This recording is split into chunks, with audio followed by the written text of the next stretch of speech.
Julian कहता है, damn it, मुझे पहले ही शक था। कितनी देर हो गई, मैं डॉक्टर को बुलाता हूँ। तुम कहीं मत जाना, बिल्कुल यहीं रुकना, हिलना मत, इसी जगह। मैडी उसे पकड़ के हक करते हुए कहती है, सब ठीक है, मैं नहीं मरूंगी। जहर खा लूँ तब भी नहीं मरूंगी। मैं पैदा ही ऐसी हुई हूँ। मैं ज़िंदा हूँ और ज़िंदा ही रहूँगी। इसलिए अपनी कमज़ोरी कभी किसी को मत दिखाना, वरना लोग तुम्हें कमज़ोर समझने लगेंगे।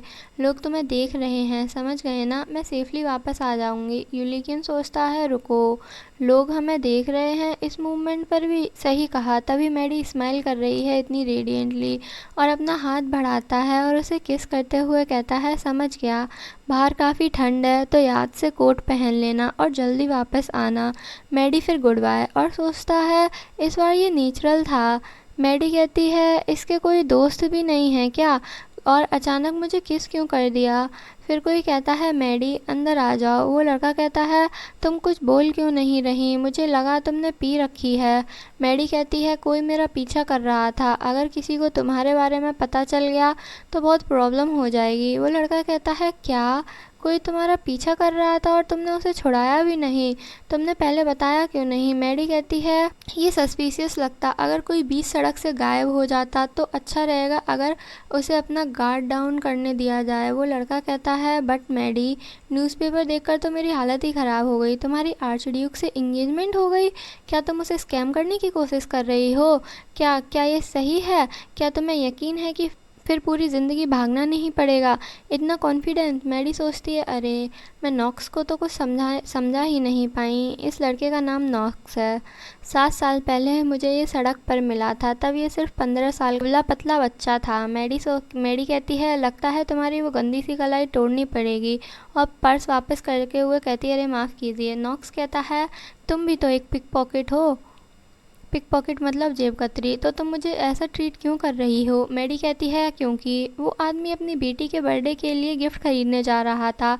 इसके फटे हुए कपड़े देखकर ही समझ आ रहा है कि इसने कितनी मुश्किल से पैसे जोड़कर यहाँ तक का सफ़र किया है। नॉक्स कहता है, बर्थडे सेलिब्रेट करना कितना अच्छा होता होगा ना, लेकिन उससे मेरा क्या लेना देना? मैडी उसे पकड़ के कहती है, क्या तुम कभी चुप भी रहते हो? अगर चोरी करनी है तो सिर्फ अमीरों से करो। जो लोग नया वॉलेट खरीदने की सोच कर भी खुशी से गाने लगते हैं, उन्हीं अमीर लोगों से चोरी करनी चाहिए। उसके बाद मैंने नॉक्स को चोरी और लोगों को ठगना सब सिखाया और तब से हम दोनों ने मिलकर बहुत सारे स्कैम्स और जॉब साथ में किए। नॉक्स कहता है, मैडी, क्या तुम सच में आर्चड्यूक का सब कुछ अकेले ही लूटने वाली हो या इस बार भी किसी पार्टनर के साथ काम कर रही हो? मैडी कहती है, जितने कॉन आर्टिस्ट को मैं जानती हूँ उनमें एक्टिंग, ऑब्जर्वेशंस और स्किल्स के मामले में नॉक्स सबसे बेस्ट है। नॉक्स कहता है, मैडी, मुझे भी इस प्लान में शामिल कर लो ना, मुझे भी शामिल होना है। मैडी कहती है, बैठ जाओ चुप होके। नॉक्स कहता है, जी। मैडी सोचती है, इस काम में सिर्फ किसी की जान बचानी नहीं, ज़रूरत पड़ने पर जान लेनी भी आनी चाहिए और नॉक्स ये नहीं कर सकता। मैं उसे किसी की जान लेना कभी नहीं सिखाऊंगी। जितने ज़्यादा लोग सीक्रेट जानते हैं उतना ही ज़्यादा रिस्क बढ़ता है। और कहती है, सच ये है कि मैं वाकई उससे शादी करने वाली हूँ। नॉक्स कहता है, क्या तुम सच में शादी कर रही हो? लेकिन क्यों? हाँ, पहले भी कुछ बेवकूफ़ तुम्हारे बदले हुए बेस में तुम्हें प्रपोज कर चुके हैं, लेकिन इस बार तुम उसे धोखा नहीं दोगी। का पैसा लेकर शादी वाले दिन भाग नहीं जाओगी? सच में शादी कर रही हो?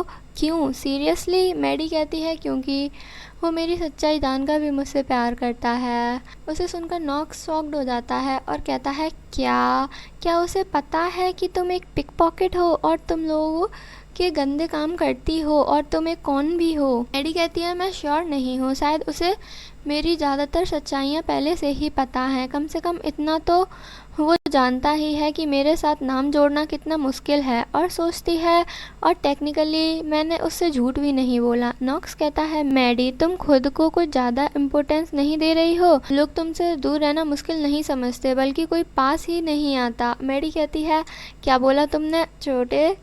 नॉक्स कहता है, मैडी, उसके प्रपोज़ल की खबर सुनने के बाद मैंने उसके बारे में थोड़ी इन्वेस्टिगेशन की। मुझे लगा था तुम वाकई आर्चड्यूक को लूटने गई हो। यूलिकियन कुन रोंडेंस लेट क्राउन प्रिंस का इकलौता बेटा है और उसके नाम में कुन भी आता है, जो सिर्फ असली और लेजिटिमेट बड़े वारिस को दिया जाता है, यानी वही जो फ्यूचर में थ्रोन इनहेरिट करेगा। लेकिन जब उसके माँ बाप दोनों गुजर गए तब उसके अपने चाचा रैपिड पैरागॉन रोंडेंस ने उससे ताश छीन लिया। तब से वो अक्सर स्लम में आता जाता रहता है और इसके अलावा उसके बारे में कोई भी गंदी अफवाह नहीं है। ना उसकी कोई लवर है और ना ही कोई इलेजिटिमेट चाइल्ड। सच कहूँ तो वो बस एक सीधा साधा नेक दिल और बेचारा इंसान है मैडी। इसलिए अगर तुम उससे शादी करती हो तो मुझे सच में उसके लिए बहुत बुरा लगेगा। जिसे सुनकर मैडी उसे किक करती है और कहती है, हे नॉक्स। नॉक्स कहता है, क्या तुम हो वो जो एक मासूम इंसान की ज़िंदगी बर्बाद करने जा रही है? मैडी कहती है, मैं सच में उससे शादी करने जा रही हूँ और काउंट मोंटेजेंडो के बारे में पता करो। मुझे उस कमीने के बारे में सब पता करना है, उसकी बीवी, उसके बच्चे, सब कुछ। नॉक्स कहता है, काउंट मोंटेजेंडो? वो कौन है? मैडी कहती है, मेरे होने वाले पति के मामा। नॉक्स कहता है, क्या? अगर वो आर्चड्यूक के अंकल हैं तो तुम्हें उनके साथ अच्छे रिलेशन बनाने चाहिए ना। क्या वो बहुत अमीर है या सिर्फ बहुत बुरे इंसान हैं? मैडी कहती है, वो आर्चड्यूक को परेशान कर रहा है और जो मेरी किसी चीज़ से पंगा लेगा उसको सज़ा तो मिलनी ही है। नॉक्स कहता है, वाह, अब तो काउंट की खैर नहीं। आखिर उसने ऐसा क्या कर दिया? मैडी इतनी गुस्सा क्यों हो गई? मैडी सोचती है, मेरी अर्निंग के बीच में जो भी आएगा मैं उसकी ज़िंदगी का सबसे बड़ा नुकसान बना दूंगी। काउंट मोंटेजेंडो? नॉक्स सोचता है, इसका तो दिमाग ही ख़राब हो गया है। लगता है मुझे जल्दी से हर वो चीज़ हटा देनी चाहिए जो वेपन बन सकती हो। और कहता है, समझ गया। तो तुम्हारे बॉयफ्रेंड को परेशान कर रहा है तो फिर उसे सज़ा मिलनी ही चाहिए। लेकिन मैडी, तुम काउंट के साथ किस तरह का स्कैम करने वाली हो? अगर मुझे पहले से पता होगा तो उसके बारे में सही इन्फॉर्मेशन निकालना आसान रहेगा। वाह, तुमने तो आधी बोतल भी ख़त्म कर दी और तुम नशे में भी नहीं हो। मैडी कहती है, जो भी करना हो उससे पहले रिसर्च सबसे ज़रूरी होती है। नॉक्स कहता है, अच्छा, तो कितनी दूर तक जाने का प्लान है? क्या उसका सारा पैसा लूटने वाली हो? मैडी कहती है, अभी डिसाइड नहीं किया। शायद सिर्फ उसकी ज़िंदगी में थोड़ी प्रॉब्लम क्रिएट करूं या फिर उसे बिल्कुल कंगाल कर दूं या फिर उसका हमेशा के लिए काम ही। खैर, अभी सोचूंगी। नॉक्स कहता है, रुको, तुम हमेशा के लिए ख़त्म कर दूं बोलने वाली थी ना। क्या तुम फिर से किसी को मारने वाली हो? मैडी कहती है, नहीं। नॉक्स कहता है, क्यों नहीं? वो ब्लश करते हुए कहती है, क्योंकि आर्चड्यूक ने मुझे बिना वजह किसी को मारने का मना किया है और प्रॉमिस भी करवाया है। जिसे सुनकर नॉक्स उल्टी कर देता है। मैडी कहती है, अरे तुम मुझे चिढ़ाना कब बंद करोगे? ध्यान से सुनो, आर्चड्यूक ने मुझे प्रपोज़ किया था और मैंने हाँ इसलिए बोली थी क्योंकि मैं उन्हें पसंद करती हूँ, बस इतनी सी बात है। नॉक्स पूछता है, तो फिर काउंट मोंटेजेंडो का क्या? लगता तो नहीं कि तुम अपनी पुरानी लाइफ से रिश्ता तोड़ना चाहती हो। मैडी कहती है, मैंने पहले ही कहा था, वो बार बार आर्चड्यूक को परेशान करता रहता है और अगर मुझे हाई सोसाइटी में एंट्री लेनी है तो वो हमेशा मेरे रास्ते में सबसे बड़ा कांटा बनता रहेगा। नॉक्स ऑकवर्डली कहता है, अच्छा, अब समझ गया। मैं दिल से दुआ करता हूँ कि तुम दोनों का प्यार हमेशा ऐसा ही बना रहे। मैं तुम दोनों के लिए खुश हूँ। मैडी जाते हुए कहती है, मैं 3 दिन बाद वापस आऊँगी। तब तक जो काम मैंने कहा है वो पूरा कर देना। नॉक्स कहता है, जी। मैडी, अपना ख्याल रखना, खुश रहना और शादी की एडवांस में कॉन्ग्रेचुलेशंस। और उसके जाने के बाद कहता है, मुझे अभी तक यकीन नहीं हो रहा कि मैडी सच में प्यार में पड़ गई है, लेकिन उसने इतनी सीरियस बात कही है तो शायद वो सच ही बोल रही होगी। मुझे सिर्फ 3 दिन के अंदर काउंट की वाइफ और उसके बच्चों के बारे में सारी इन्फॉर्मेशन निकालनी होगी। टाइम बहुत कम है। और एक सीक्रेट डोर ओपन करते हुए कहता है, मुझे अभी से काम शुरू करना पड़ेगा। फिर यूलिकियन वो एम्परर वाला लेटर देख के सोचता है उन्हें इसका आंसर चाहिए और लेटर में होता है, डियर यूलिकियन, मैं तुम्हारे लेट फादर की जगह तुम्हारे लिए एक आर्च डचेस ढूंढूंगा। उसे देख के वो सोचता है, इसने उन्हें अपने हाथों से मार डाला और इसकी इतनी हिम्मत कि वो ये बोले कि ये काम वो मेरे लेट फादर की जगह करेगा, तो वो डिसाइड करेगा कि मुझे किससे शादी करनी होगी। ये तो कुछ फ़नी भी नहीं है। जब आखिर में अपनी मर्जी ही चलानी थी तो मुझे बताने की ज़रूरत ही क्या थी। लगता है वो बस मुझे अपने सामने झुकते हुए देखना चाहता है या फिर कुछ ऐसा ही, और लेटर जला देता है। फिर उसे अपनी मॉम की खांसी सुनाई देती है। वो कान बंद करके सोचने लगता है, डैम इट, मैं इन सब से परेशान और थक गया हूँ और चिल्ला के कहता है, रुक जाओ प्लीज़, रुक जाओ, मैं अपनी पूरी कोशिश कर रहा हूँ ज़िंदा रहने की, जैसा कि आपने कहा था मॉम। मैं थक चुका हूँ इस बात से कि मेरी ज़िंदगी का फ़ैसला हमेशा दूसरे लोग करते हैं। और चीज़ें फेंकते हुए कहता है, अब बस, यहाँ से चले जाओ और चुप रहो, चाहे मुझे कुत्ते की तरह घिसते घिसते ही क्यों ना जीना पड़े, मैं ज़िंदा रहूँगा। और सबसे ज़्यादा नफ़रत मुझे खुद से ही है, क्योंकि आज तक मैं उन लोगों से बदला भी नहीं ले पाया जिन्होंने मेरे माँ बाप को मुझसे छीन लिया। तभी मैडी कहती है, क्या हाल बना रखा है, मुझे वायलेंट हस्बैंड बिल्कुल पसंद नहीं है। मेरे जाने के बाद यहाँ कुछ हुआ क्या? क्या बात है बेब, तुम कुछ ज़्यादा खुश नहीं लग रहे। यूलिकन उसे देख के कहता है, अभी मेरा तुमसे बात करने का बिल्कुल मूड नहीं है, कल बात करेंगे। मैडी कहती है, लेकिन बेब, क्या तुम्हें साथ में बाहर जाना पसंद नहीं है? यूलिगन कहता है, क्या? तो मैडी धीरे से कहती है, कोई हमें देख रहा है, वो सामने वाले पेड़ की छाँव में बैठा हुआ है। तो यूलिगन इंक की बोतल में उसकी परछाई देख लेता है। मैडी उसे हक करते हुए धीरे से कहती है, उसके पास कोई वेपन नहीं है, इसलिए लगता नहीं कि वो हमें नुकसान पहुंचाने आया है। मुझे लगता है कोई ये पता लगवाना चाहता है कि हम सच में कपल हैं या सिर्फ एक्टिंग कर रहे हैं।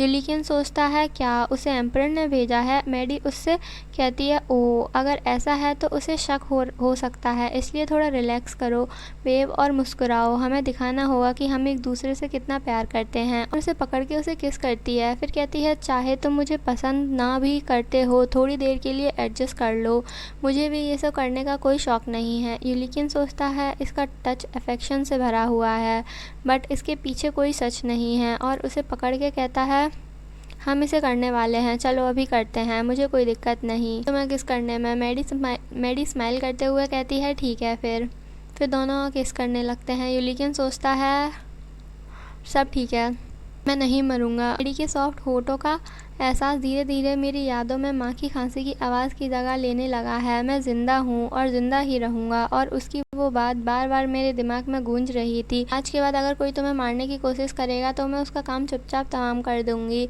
इसलिए अगर ज़िंदा रहना है तो मुझ पर भरोसा करो। मेरा दिल इतनी ज़ोर से धड़क रहा था, कहीं मैडी भी इसकी आवाज़ ना सुन ले। तभी मैडी उस स्पाई को देखती है और दूर हो जाती है। यूलिकन सोचता है, होश में आओ यूलिकन, तुम और मैडी सिर्फ एक कॉन्ट्रैक्ट निभा रहे हो, बस इतना ही। और कहता है, क्या वो अभी भी यहीं है? मैडी कहती है, हाँ चलो उसे थोड़ा और दिखाते हैं। यूलिकन कहता है, तुम्हारा कोट कहाँ है? क्या मैंने नहीं कहा था कि पहन लेना, या तुमने उसे पहना ही नहीं था? मैडी कहती है, नहीं मैंने पहना था, बट मैंने उसे कोचमैन को दे दिया। यूलिगन कहता है, क्यों? मैडी बताती है, मुझे पसंद नहीं था जिस तरह से वो मुझे घूर रहा था, वैसे भी मुझे उसके साथ अभी 3 साल और रहना है, इसलिए मैं हमेशा उसके सामने संभल कर नहीं रहना चाहती थी। यूलिगन कहता है, तुम तो ऐसे बोल रही हो जैसे तुम्हें पूरा यकीन हो कि मैं 3 साल बाद भी जिंदा रहूँगा। मैडी कहती है, वैसे भी वो बेवकूफ़ जा नहीं रहा है, योर हाइनेस, बस मेरी ड्रेस उतारने का नाटक कीजिए। यूलिगन कहता है, क्या तुम चाहती हो मैं उसके सामने तुम्हारी ड्रेस उतारूं? मैडी कहती है, अरे आज अंदर मैंने वाइट स्लिप ड्रेस पहनी हुई है, इसलिए टेंशन मत लीजिए, कुछ भी गलत दिखने वाला नहीं है। लेकिन फिर भी वो कमीना अब तक गया नहीं, लगता है उसे यकीन दिलाने के लिए हमें और भी कन्विंसिंग एक्टिंग करनी पड़ेगी। और वो डेस्क पर लेट जाती है और कहती है, वैसे बेब, तुमने इतने जोश में डेस्क साफ़ किया था, उसके लिए थैंक्स। उसे देख के यूलिगन ब्लश कर रहा होता है और फिर उसे किस करने बढ़ता है। तभी मैडी उसे दूर हटा के कहती है, वो चला गया। हाँ, इतनी देर से घूरे जा रहा था कि मुझे भी लगने लगा था कि पता नहीं और कितनी देर हमें एक्टिंग करनी पड़ेगी। इधर आइए योर हाइनेस, आज रात बेड की जगह इस डेस्क को अगले 30 मिनट तक हिलाते हैं। यूलिगन कहता है, ठीक है। फिर सुबह देखते हैं, फिलिप नॉक करते हुए कहता है, योर हाइनेस, क्या आप उठ गए? Your highness. यूलिगन सोचता है, ये क्या है, ये गर्म है, मैं कल रात अपने ऑफिस में ही सो गया था। वेट, क्या मेरे ऑफिस में ब्लैंकेट था? मैडी की ड्रेस, मैं श्योर हूँ हम कल रात अलग अलग सोए थे। क्या कुछ हुआ था जब हम सो गए थे? तब हम क्या करें, बस उसकी ड्रेस ही यहाँ है। तो फिर मैडी कहाँ है? और देखता है मैडी मैट में रोल होके सो रही होती है। वो कहता है, उसे इससे खुद को कवर कर लेना चाहिए था, उसने मुझे क्यों कवर कर दिया था? हे उठ जाओ। मैडी उठती नहीं है। फिर यूलिगन कहता है, मैं तुम्हें स्पेशल बोनस दूंगा। मैडी जल्दी से उठ जाती है और कहती है, ये एक्सप्रेशन परफेक्ट है, मुझे ये स्माइल पसंद आई। यूलिगन सोचता है, मैं तो बस थोड़ा हंस गया था क्योंकि मैं चौंक गया था। मैडी कहती है, तुम प्यारे लग रहे हो, तो आगे जाके उनके लिए डोर ओपन करो और उन्हें अंदर मत आने देना। यूलिगन कहता है ठीक है। डेस्क हिलाने वाली हमारी एक्टिंग वाकई काम आ गई, तभी तो हेड बटलर मुझे ढूंढते हुए यहाँ आ गया। मैडी कहती है देखा, बस मेरी लीड फॉलो करो, और डोर ओपन करके कहता है फिलिप तुम इतनी सुबह सुबह यहाँ किस लिए आए हो। फिलिप कहता है योर हाइनेस माफ़ कीजिए, लेकिन आपको तुरंत तैयार होकर ड्राइंग रूम में चलना होगा। सर क्रॉकटन वाइनेल आपसे मिलने आए हैं। वो जाते हुए सोचता है लगता है क्रॉकटन को भी मेरी शादी की खबर मिल गई है। वैसे भी मैं जल्दी ही उससे मैडी से मिलवाने वाला था, तो ये भी ठीक हो गया, लेकिन इस हालत में मैं उसके सामने बिल्कुल नहीं जा सकता। और उससे कहता है क्रॉकटन क्या किसी के घर इतनी सुबह बिना बताए आ जाना बदतमीज़ी नहीं होती। क्रॉकटन कहता है सॉरी, मैं इंतज़ार नहीं कर पाया तो मैं सीधा यहाँ आ गया। बट क्या तुम सच में शादी कर रहे हो। और बताया जाता है क्रॉकटन वाइनेल मेरा ट्रू फ्रेंड है। क्रॉकटन वो इंसान था जिस पर मैं बचपन से ही आंख बंद करके भरोसा कर सकता था। जब मेरे फादर का देहांत हुआ और मेरे अंकल एम्परर बन गए, तब भी क्रॉकटन ही एक ऐसा इंसान था जो कभी मेरा साथ छोड़कर नहीं गया। नाइट की ट्रेनिंग कंप्लीट करने, एग्ज़ाम पास करने और अपना टाइटल हासिल करने के बाद भी वो वापस मेरे पास ही आ गया। फिर भी मैंने उसे कभी अपनी पर्सनल गार्ड नहीं बनाया। मैं नहीं चाहता था कि मेरी ज़िंदगी पर मंडराता हुआ मौत का साया उस तक भी पहुंच जाए। भले ही हम रोज़ नहीं मिलते थे, लेकिन हमारे बीच ना कोई दीवार थी और ना ही कोई राज। क्रॉकटन और मेरा रिश्ता हमेशा से ऐसा ही रहा था, कम से कम मेरी इंगेजमेंट अनाउंस होने तक। और कहता है हाँ, मैं शादी करने जा रहा हूँ। क्रॉकटन जो कि ये बात प्रोसेस नहीं कर पा रहा होता, कहता है वाओ, तुम सच में, वाओ, तुम ये कैसे डिसाइड कर सकते हो बिना मेरे से कंसल्ट किए, मतलब वाओ। लेकिन क्या तुम्हें पता भी है कि तुमने किसे प्रपोज़ किया है। वो सिर्फ स्लम से ही नहीं बल्कि एक पिक पॉकेट भी है। और मुझे पता है ये सब कहने की मेरी कोई जगह नहीं है, लेकिन बात सिर्फ छोटी मोटी चोरी तक सीमित नहीं है, वो इससे भी काफ़ी बड़े बड़े ख़तरनाक कामों में भी है। तभी यूलिगन कहता है हाँ मुझे सब पता है, फिर भी मैं उसके प्यार में गिर गया। क्रॉकटन कहता है सीरियसली। यूलिगन सोचता है उसने सही कहा, मैडी एक कौन आर्टिस्ट है, बट उसके चेहरे पर ऐसे एक्सप्रेशन सिर्फ मैंने ही देखा है। और स्माइल करता है। क्रॉकटन कहता है क्या उसके बारे में सोचते ही तुम्हारे फेस पर स्माइल आ गई, तुम सच में उससे पसंद करते हो। यूलिगन कहता है हाँ मैं करता हूँ। क्रॉकटन कहता है क्या तुम श्योर हो वो औरत तुम्हें पागल नहीं बना रही। यूलिगन कहता है ये पॉसिबल ही नहीं है, और सोचता है नहीं क्रॉकटन, मैं तुम्हें पागल बना रहा हूँ। क्रॉकटन कहता है बट किसी ने उसे किसी दूसरे आदमी के साथ देखा है। यूलिगन कहता है क्या, और सोचता है मैडी के पास बॉयफ्रेंड है और वो उसे किसी और के साथ इमेजिन भी करने लगता है। क्रॉकटन कहता है जो औरत तुम यहाँ लाए हो उसके ब्राउन बाल और हरी आंखें हैं, है ना, वही पिक पॉकेट जो पैसे के बदले हर तरह के काम करती है। उसका नाम मैडी है, या फिर मैड मैडी। यूलिगन सोचता है डैम इट, मैं उसकी बात को झूठा भी नहीं कह सकता, लेकिन पता नहीं क्यों मुझे इतना गुस्सा क्यों आ रहा है। और कहता है वो आदमी दिखता कैसा है, क्या उसके भी सिल्वर बाल हैं। क्रॉकटन कहता है सिल्वर बालों का इन सब से क्या लेना देना।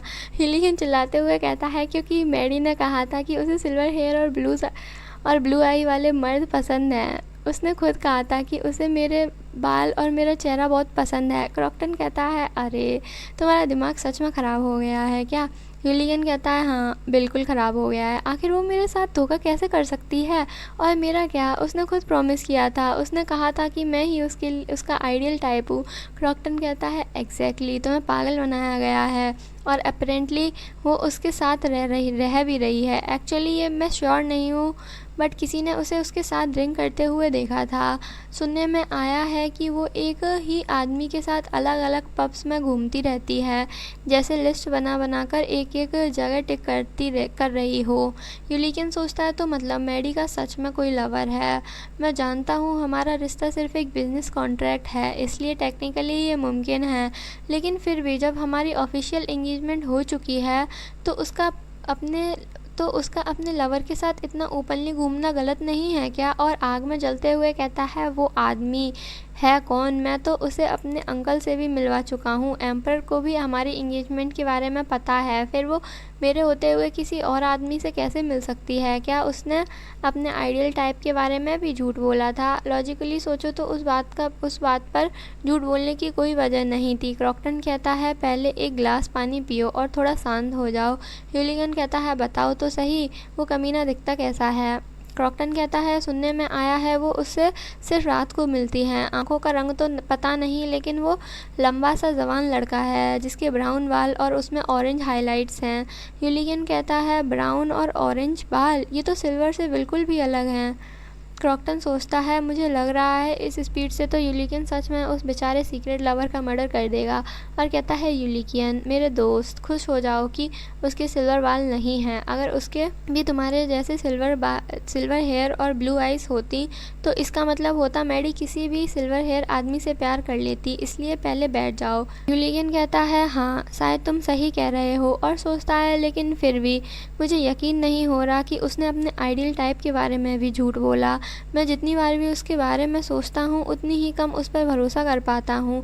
और कहता है मैडी सच में झूठी है। क्रॉकटन कहता है तो क्या तुम उससे ब्रेकअप कर लोगे? यूलिगन कहता है क्या? बिल्कुल नहीं, कभी भी नहीं। क्रॉकटन कहता है यार तुम्हारे साथ सच में कुछ गड़बड़ है, जो बताना था वो मैंने बता दिया, अब बाकी की इन्वेस्टिगेशन तुम खुद कर लेना।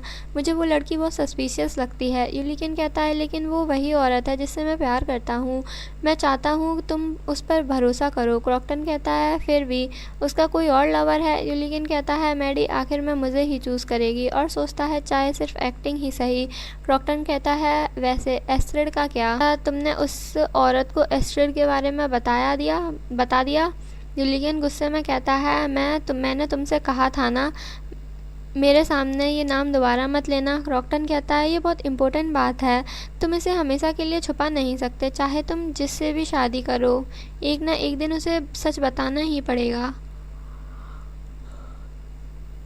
यूलिगन कहता है बस मैं नहीं चाहता दुनिया को कभी एस्ट्रिड के बारे में पता चले। कुहन रोंडेंस नाम मेरे साथ ही ख़त्म हो जाना चाहिए, इसी में सबकी भलाई है। क्रॉकटन कहता है तो क्या तुम हमेशा की तरह इस बार भी सब कुछ ऐसे ही छोड़ दोगे? एस्ट्रिड के पास तुम्हारे सिवा कोई नहीं है, ये मत भूलो कि वो तुम्हें बहुत याद करती है या करता है, मुझे अभी पता नहीं है एस्ट्रिड एक लड़का है या लड़की। यूलिगन कहता है उससे कह देना मैं बहुत जल्द उससे मिलने आऊँगा, और पीछे मुड़ के कहता है मैडी, और सोचता है वो सिर्फ रात को उस आदमी से मिलती है, ब्राउन बाल ऑरेंज हाईलाइट। शांत हो जाओ यूलिगन, एक्टिंग जारी रखनी होगी, मुझे उससे प्यार करने वाले फियांसे की तरह बिहेव करना होगा। और कहता है तुम यहाँ चुपचाप खड़ी क्या कर रही हो? मैडी कहती है मुझे लगा तुम्हारे दोस्त किसी इम्पोर्टेंट बात में बिजी हैं, इसलिए मैं बाहर ही वेट कर रही थी। यूलिगन कहता है इम्पोर्टेंट बात, और सोचता है कहीं इसने एस्ट्रिड का नाम तो नहीं सुन लिया। नहीं, फ़िलहाल इसे इग्नोर ही करता हूँ। और कहता है क्रॉकटन ये मैडी है जिसे तुम पहले से जानते हो, ये मेरी फियांसे है। मैडी कहती है हेलो मैं मैडी हूँ। यूलिगन कहता है मैडी ये क्रॉकटन वैनिल है, इम्पीरियल नाइट और मेरे सबसे अच्छा दोस्त, आगे भी तुम दोनों काफ़ी मुलाकात होंगी।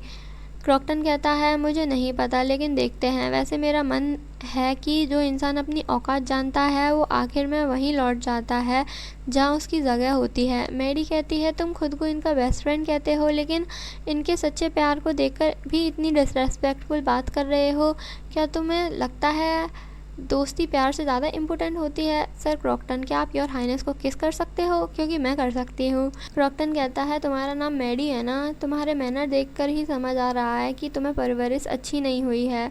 मैडी कहती है बिल्कुल सही कहा, अगर मैं भी किसी नॉर्मल फैमिली में पैदा हुई होती तो शायद तलवार उठाकर 2-4 बार घुमाते ही नाइट बन जाती। क्रॉकटन कहता है तुम ऐसे बोल रही हो जैसे नाइट बनना बच्चों का खेल हो। मैडी कहती है क्या नहीं है, बस तलवार चलानी आनी चाहिए, और उसकी गर्दन पर तलवार रखते कहती है जैसे ये देखो कितना आसान है। यूलिगन कहता है मैडी तलवार नीचे रखो। मैडी कहती है सिर्फ मुझे ही क्यों डांट रहे हो, पहले इसने मुझे उल्टा सीधा बोला था। यूलिगन क्रॉकटन से कहता है तलवार नीचे रखो, हमें बात करनी है। क्रॉकटन सॉरी तुम बस यहीं रुकना। फिर उसके जाने के बाद क्रॉकटन सोचता है मुझे तो ये देखने का मौका भी नहीं मिला कि उसने तलवार कब निकाल ली, और मैं मुश्किल से अपनी तलवार निकाल पाया। शायद ये औरत कोई आम पिकपॉकेट नहीं है। अगर यूलिगन ने इसे अपना पर्सनल गार्ड बना लिया तो हमारे प्लान में बहुत बड़ी प्रॉब्लम आ सकती है। मुझे यूलियन के लिए बुरा ज़रूर लगता है, लेकिन मैं ऐसा होने नहीं दे सकता। काश तुम सच में प्यार में पड़ गए होते यूलियन। मैडी कहती है, अब यहाँ कोई नहीं है, जो कहना है सीधा कहो। यूलियन गुस्से में कहता है, आखिर तुम्हारी प्रॉब्लम क्या है? मैंने तुम्हें बताया था ना कि वो मेरा दोस्त है। दुनिया में सिर्फ उसी पर मैं पूरा भरोसा करता हूँ। बाकी लोगों के साथ तुम जैसी मर्जी बिहेव करो, लेकिन कम से कम क्रॉकटन को तो अपनी साइड करने की कोशिश करो। मैडी कहती है, कौन सा ट्रस्टवर्दी दोस्त अपने दोस्त के घर तलवार लेकर आता है? यूलियन कहता है, वो एक नाइट है, हर बात को उल्टा मत घुमाओ। मैडी कहती है, अच्छा तो वो एक इम्पीरियल नाइट है, सुबह सुबह ट्रेनिंग स्किप करके बिना यूनिफॉर्म पहले तलवार लेके किसी के घर आ जाता है, और तुम्हें ये सब बिल्कुल नॉर्मल लगता है? तुम इतने भोले कैसे हो सकते हो? इसे सुनकर यूलियन कहता है, दुनिया के सब लोग तुम्हारी तरह स्कैम करके नहीं जीते। मैडी कहती है, आउच, ये बात तो दिल पर लग गई।